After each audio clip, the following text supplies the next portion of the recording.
धाकड़ खबर, बेखौफज़ुबां, बेबाक अंदाज। धाकड़ खबर के न्यूज़ रूम से मैं आपके साथ हूं अकरम रईस खान। खबर पुरानी है यानी कि बासी है, लेकिन मुझे लगता है इस तरीके से आपने खबर को नहीं देखा होगा। मोहन भागवत का बयान है और आप जानते हैं मोहन भागवत आरएसएस के सबसे सर्वेसर्वा यानी कि प्रमुख हैं और उन्हीं की राजनीतिक विंग यानी कि भारतीय जनता पार्टी वर्तमान समय में सत्ता में बनी हुई है लगातार 7 साल से। तो अगर वो कुछ कह रहे हैं तो उसका मतलब तो निकलता है ना जी। उन्होंने कहा है कि एनआरसी होनी चाहिए। तो सवाल पैदा हो रहा है, ये एनआरसी क्या उत्तर प्रदेश चुनाव से पहले शुरू हो जाएगी या उत्तर प्रदेश चुनाव के बाद होगी या 2024 का जो लोकसभा चुनाव होगा उससे पहले होगी? कब होगी?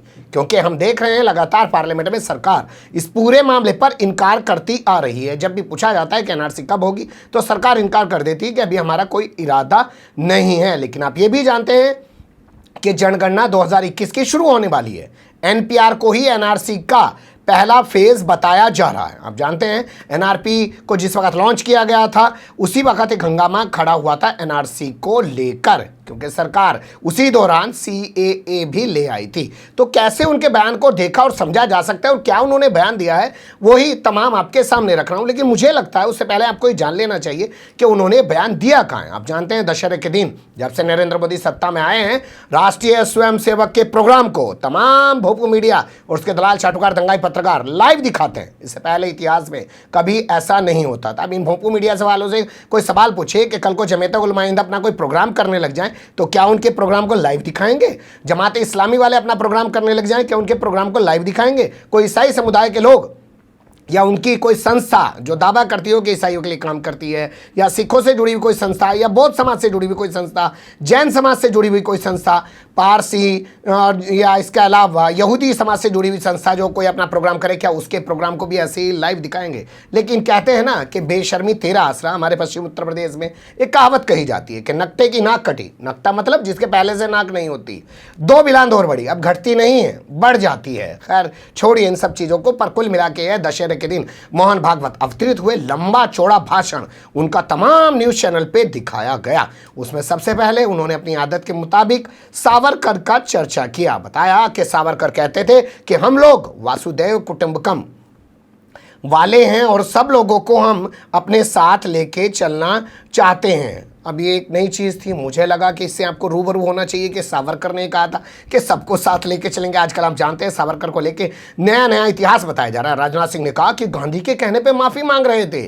भैया पेंशन क्यों ले रहे थे 60 रुपये की?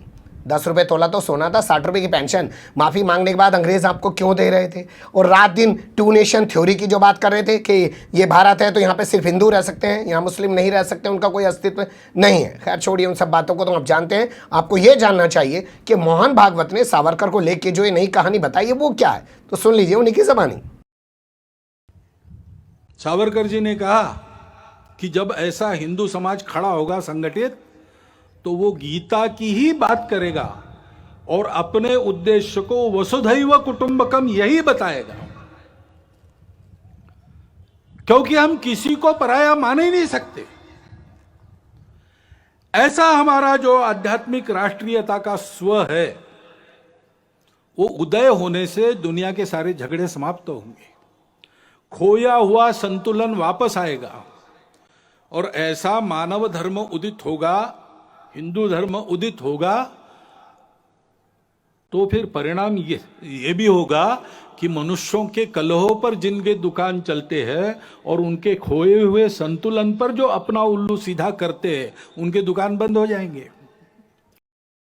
सुन लिया आपने, ज़्यादा कुछ टीका टिप्पणी करने की जरूरत नहीं है। आप सब समझदार हैं, गूगल करके तमाम चीज़ें अब निकाल लेते हैं। लेकिन आगे बढ़ते हुए अपने यशस्वी भाषण में, अपने ओजस्वी भाषण में मोहन भागवत ने कहा कि जनसंख्या नीति लानी चाहिए। आप जानते हैं योगी सरकार कह रही एक बच्चा पैदा करने वाले को भाई सारी सरकारी सुविधाएं देंगे। असम का मुख्यमंत्री हेमंत बिस्वा शर्मा, जिसके बैठने के बाद असम देखिए कैसे चल रहा है, वहाँ क्या बवाल मच रहा है। कभी मेघालय के साथ लड़ रहा है, कभी मिजोरम के साथ लड़ रहा है और कभी अपने यहाँ के शहरियों को किस तरीके से कत्ल करवा रहा है अपने एसपी भाई के जरिए। लेकिन वो एसपी भी वहीं बना हुआ है और सीएम भी वहीं बना, कोई फर्क पड़ता नहीं है। ये एक जो है सोच बन गई है अब कि मारो और सत्ता में बने रहो, बल्कि इनाम दिया जाएगा।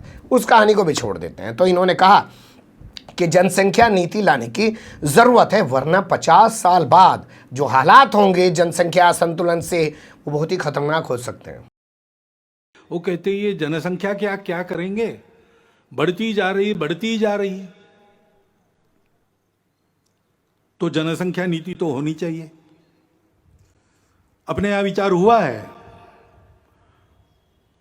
एक परिवार में 2.1 ऐसा कहा है ना, 2 बालक रहे, ऐसा विद्वानों ने मिलकर निश्चित किया, सरकार ने उसको स्वीकार किया, ये सब हुआ है। लेकिन हमको लगता है कि एक बार फिर विचार कर लेना चाहिए, क्योंकि 2 बातें, सारी बातों का विचार करना। अभी हमारे देश में, हमारा युवाओं का देश है, 56-57% युवा है। 30 साल के बाद ये सब बूढ़े बनेंगे, उनको खिलाने के लिए भी हाथ लगेंगे। कितने हाथ लगेंगे, कितने लोगों को खिला सकेंगे, और उस समय जितने लोगों को खिलाना है उसके लिए काम करने वाले कितने लगेंगे, दोनों बातों का विचार करना पड़ेगा। इतना हम बढ़ेंगे तो पर्यावरण कितना झेल सकता है।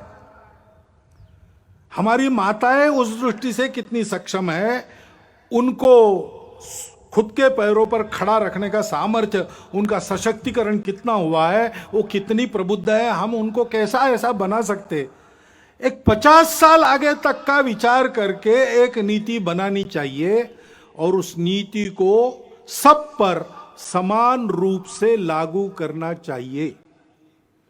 क्योंकि जैसे जनसंख्या एक समस्या बन सकती है, वैसे जनसंख्या का असंतुलन भी समस्या बनती है, बन रही है देश में, दुनिया में हम देख रहे हैं, सब लोग बोल रहे हैं।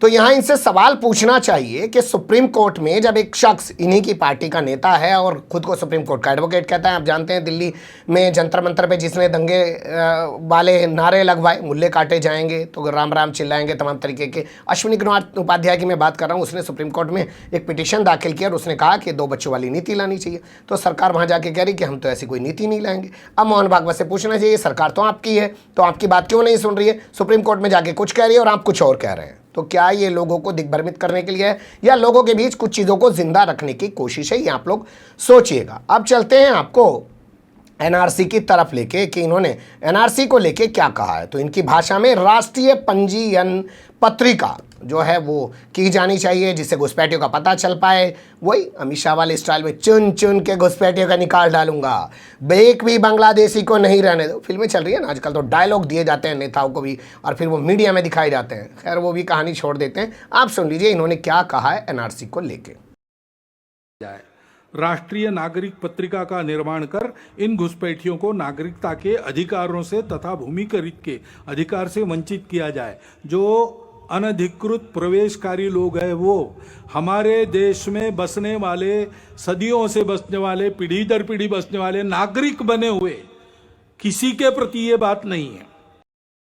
तो ये उन्होंने मुद्दा उठाया, यहीं से बहुत सारे सवाल पैदा हो गए, क्योंकि हम आपके सामने लगातार बताते आ रहे हैं कि सीए कानून जो बनाया है सरकार ने 2019 से, जो बना पड़ा है, जिसको 10-11 जनवरी 2020 को जो है राष्ट्रपति भी अपनी इजाज़त दे चुके हैं, मोहर लगा चुके हैं, उसको सरकार लागू नहीं कर रही। कभी कह रही है नियमावली लागू करने के लिए हमें 6 महीने चाहिए, कभी फिर कहती है 6 महीने चाहिए, और एनआरसी पे कहती है कि अभी वो एनआरसी नहीं करने जा रही है। लेकिन मोहन भागवत के जो मुख से निकले हुए जो बॉल वचन हैं वो एवं ही तो निकले नहीं होंगे, तो सरकार उनको फॉलो करेगी। कब एनआरसी की जाएगी, कब नहीं की जाएगी, कोई जानकारी हमारे पास नहीं है। लेकिन मोहन भागवत ने जो कहा है वो बहुत सारे सवालों को जन्म ज़रूर देता है, यानी आने वाले दिनों में फिर से एक बार हो सकता है एनआरसी का मुद्दा तमाम जगह आपको नजर आने लगे। हालांकि एनआरसी जहां के लिए की गई थी उसी असम में एनआरसी को फ्लॉप कर दिया गया।